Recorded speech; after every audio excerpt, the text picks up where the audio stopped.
Hello and welcome to the Bowling University studio from the International Bowling Campus in Arlington, Texas. I'm John Karabatsis and I'll be your host for this edition of the Bowling University Profit Break. Thanks for joining us. Our mission at the Bowling University is to enrich people's lives personally and professionally, and the Profit Break is an opportunity for sharing insight on how to grow revenue, reduce costs, enrich yourself, your team, and your business. If you're joining the Profit Break for the first time, welcome. We're glad you're here. Give us 15 minutes and you'll be on your way to improving your profitability. Many of you remember a previous episode featuring today's guest, Kurt Moody of Patrick Henry Creative Promotions. In that episode, Kurt gave us insight on how and why using data is key to developing a successful beverage program. Today, Kurt will be joining us again and walking us through the importance of using systems when implementing or changing your beverage program. For those of you that missed Kurt's last visit, let me introduce him to you. Kurt is a subject matter expert in beverage operations and training. In his 20-plus year career, he's held nearly every position within a restaurant's beverage program, from bartender to new store trainer to beverage manager to corporate beverage manager and now director of beverage operations. In this role, he successfully implements new beverage strategies and develops beverage leaders throughout the country. Kurt holds numerous industry certifications, including the Court of Master Sommeliers and the Cicerone Certification Program. Kurt, welcome back again. Thanks for joining us. Yeah, happy to be here again, John. So for those that didn't catch the first episode, tell us a little bit more about Patrick Henry Creative Promotions, because you guys are more than a marketing company. Correct. We're a full-service beverage marketing agency. We've been in business for 33 years, based out of Houston, Texas, and we develop beverage programs for restaurants, bars, and the hospitality industry across the nation. Everything from full-service hotel chains and fine dining steakhouses all the way down to independent restaurants. Okay, so you absolutely have the knowledge and experience to help our operators. So again, thank you for joining us. So last time you were here, we talked about understanding your guest, using your data, not trying to be on that cutting edge of the up-and-coming drinks, but instead, finding out what works and then implement those things. So now let's jump into implementation of your beverage program. And I understand that you're a big proponent of systems and operational best practices. Why are both of those so important to businesses launching a new beverage program or improving on a beverage program and the marketing strategy? Well, the biggest thing about those systems and best practices is, to begin with, they've got to do one of two things, or probably, hopefully, both. And that's increase profits or increase efficiencies. If we're putting systems in place to just add hours to a manager's day or create work for an associate team member, it's not always the best practice to do that, right? It's one of those systems have to accomplish a goal or have to lead you to accomplishing a goal. Once we get to that position, then we can analyze which of those systems do we do daily, which ones do we do weekly. But really, the bulk of those best practices also need to be shared. We're having this conversation here so we can share with those viewers what are those best practices and how do I increase profits and increase efficiencies. Okay. So it's all logical, it makes sense. So what types of systems are most important and deliver increased profits and improved efficiencies? So the first one would be increasing profits. We're going to look directly at inventory.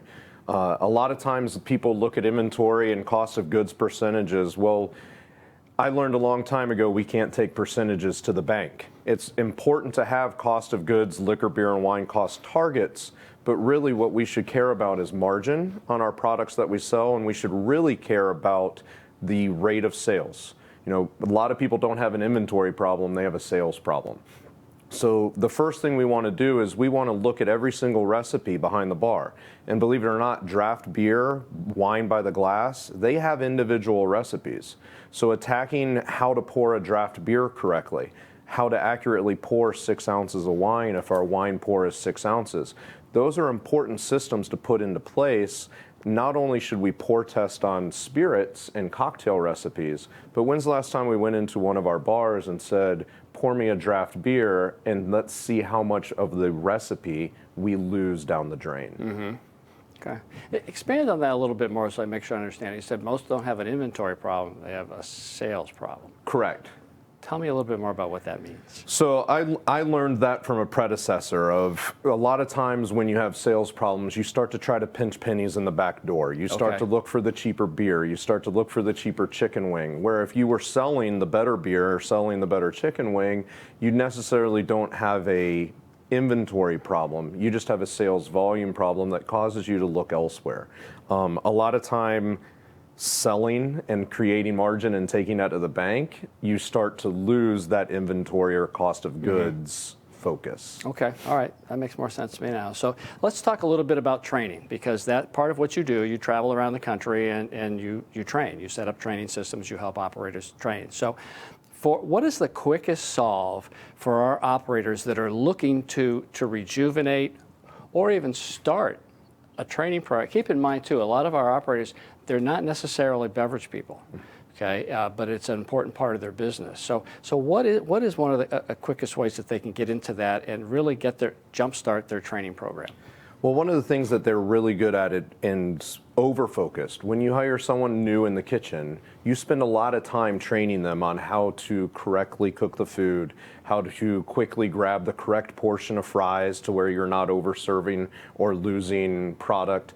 And we spend all of this time in the back of the house, how the drawers are set up, how does the cook minimize steps, but we don't really look at that at the bar enough. Some of our bartenders may be tenured, where they were hired and trained under a manager that is no longer there.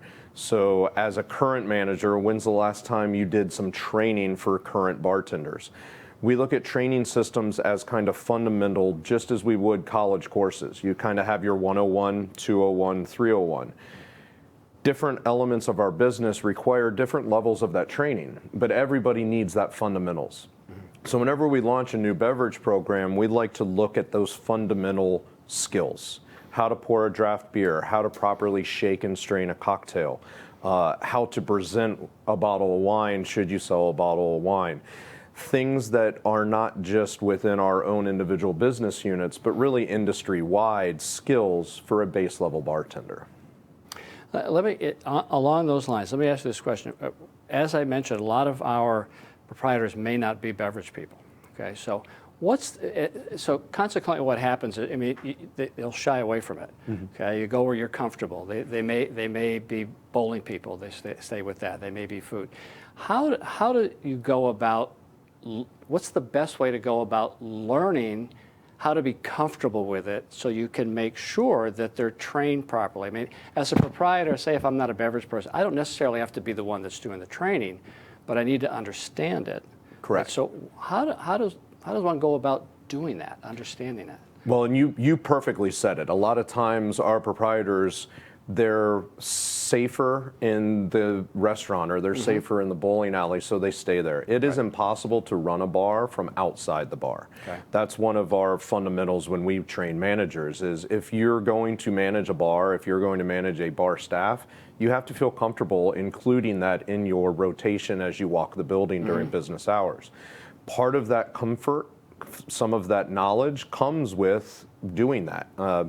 You feel more comfortable around the bartenders. The bartenders or the team members feel more comfortable with you in their kind of shared space. Let's be honest, a lot of our bartenders are very possessive over their bar areas. So as you get more familiar in their area, you start learning what they're doing, they will actually start to train you. Okay. You start learning from watching them, you start training from them watching you. But it all starts with being comfortable and being able to walk into that revenue center and want to learn and not just be scared of it. Okay. And that's really an important point, a very good point. Thank you. So get back there, work with them, maybe not on a Saturday night, okay, maybe on a Monday night when it's slow so you're not in their way, but just get back there and get comfortable with it. And when you go back there on that Saturday night, one of the things that I learned a long time ago is don't do the work for them. If they're busy on a Saturday night and they need you to go back behind that bar, go behind the bar and start washing glasses, restock their ice, restock their garnishes. Do things in a support role that enables them to continue to do their job. It's the same thing we would want to do in the kitchen. You don't go back there and tell your broil or grill cook to get out of the way. Right. You go back there and find out how you can support them. What do you need? Right. Correct. And that I would think that's going to build a lot of credibility too for that owner, that manager that's in the trenches helping out. Yes. Good point. Thank you. Are there any other low-hanging fruit in your mind to get a new beverage program started more efficiently? It's not the highlight of everybody's day, but for managers, for owner operators, proprietors, they need to be able to approach their team members. We need to have pre-shifts. We need to be able to have post-shift conversations. We need to have in the middle of shift coaching opportunities. It's one of those, once you lead those conversations, now I can have those conversations with my fellow managers. I can have those conversations with other members of leadership. Sometimes the biggest part of training and that easiest low-hanging fruit is learning how to train up and train down so you can all accomplish your goals together. It's one of those, if a kitchen manager or a general manager have targets and they have goals that they need to meet, you want to include the other managers into those goals. You can't operate in a silo. Okay. Tell me a little bit more about training up when it comes to in there. It's sometimes very difficult, but as a owner operator, as a general manager, you have to be able to go into your restaurants, into your business, and into the bars and be able to identify if somebody's doing something wrong. You're going to go into those restaurants and look at a drink and be able to say that drink wasn't made right or that garnish isn't made right. That doesn't happen unless that training cascade starts from every member of the business. Everything from a multi-unit leader all the way down to the bartender should be trained on how to make the drinks or identify if they're correct.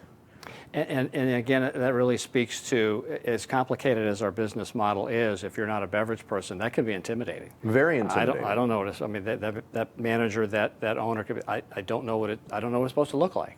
And it's one of those, if you put those training systems in place to where when you have a new beverage program or you're revamping a beverage program, if everybody from the top to bottom is knowledgeable in it, then we all feel comfortable that we're all working towards that goal together. So you've got systems in place, and this is the way that we do it. Everybody's making the drinks the same way. They all look the same way, so no matter if Kurt's making it or John's making it, that is our drink. So everybody's on the same page. Now from that, though, I mean, how do you encourage your staff to, okay, we have our systems in place. These are our drinks. These are our recipes. This is what they look like. Does that mean that your staff shouldn't bring recommendations to the management team on some other ways of doing drinks or some other new drinks? Absolutely not. Your bartenders, your staff, your frontline associates, they deal with the guests every single day. So if you have any type of guest feedback, they're usually the first to hear it. Or if you have any guest request, a lot of times we'll find out that that's where we need to change just a minor tweak of a draft beer program. It's one of those, this regular comes in, and every time he comes in, he asks for this style of beer. Another person comes in and asks for that same style of beer. A lot of times the proprietor won't hear those requests. So as the frontline associate taking that feedback in, it's important to have those meetings in that comfortability to go back and forth and say, you know what, John, for the third time this week, this person came in and asked for this beer. We should look into bringing in that beer. I think it could be successful for us. What a great way of engaging your staff, too. I mean, people want to feel like they belong, and they want to have a part in their success. So I think owners and proprietors that do that get it, and those are probably the people that become the employer of choice because they're listening to their staff. They are listening to their staff, and they're creating the ability for the staff to do that versus the staff just creating it on their own. I've had past experiences where a bartender without an inventory system or a key in place with the back of house system or the POS terminal, they're making drinks on their own and then just charging how they think they should charge. Right. And we either lose margin or we lose inventory just because they're creating their own drinks. So, and bringing that back full circle to data, you're not going to get the right kind of data if we're not consistent on what you're ringing out. Right? Correct. Okay. All right, we have time for one more question. So with you got a new beverage program. Okay, obviously you're going to have, not obviously, but you're probably going to have some new products and new purchase order items. Okay, how does an operator navigate that part of a new beverage better and smarter? What's the process? What do they do? It's a scary thing right now with supply chain issues, with distributions and out of stock. The number one thing you can do when you bring in a new item or a new beverage program in is get ahead of the game with who that distributor or who that person you're going to buy it from is in your area. If you identify a new IPA from this brewery, chances are you get your beer deliveries from 1 or 2 distributors. Talk to those distributors about what's in their portfolio. Let them know a month in advance, a few weeks in advance, we're going to go live with this new product on this date. I'm going to order it from you, but I need to have it in the building at this date. It's creating that critical path and that kind of countdown calendar, but including the distributor into that calendar so they know what benchmarks they have to hit on what dates. Okay. Well, and after all, if you're successful, they're going to be successful. So it's a win-win. So great. Kurt, thank you for that great information. Absolutely. Our members will appreciate it. Glad to be here. Okay. So if you have any more questions for Kurt or you want to learn more about the Patrick Henry Creative Promotions Group, please feel free to reach out to Kurt directly. As we wrap up another edition of the Bowling University Profit Break, remember that when your focus is on growing people, people will grow your business. We look forward to seeing you next time for another great episode. If you have any questions for us about today's show or would like additional information, you can reach us anytime at education@bpaa.com. Also, all previous Profit Break episodes are available 24/7 for you and your team to watch at bowlinguniversity.net.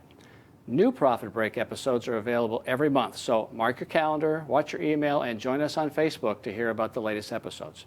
Until then, I'm John Karabatsis, and do for one what you wish you could do for everyone. Thanks for joining us, and we'll see you next time.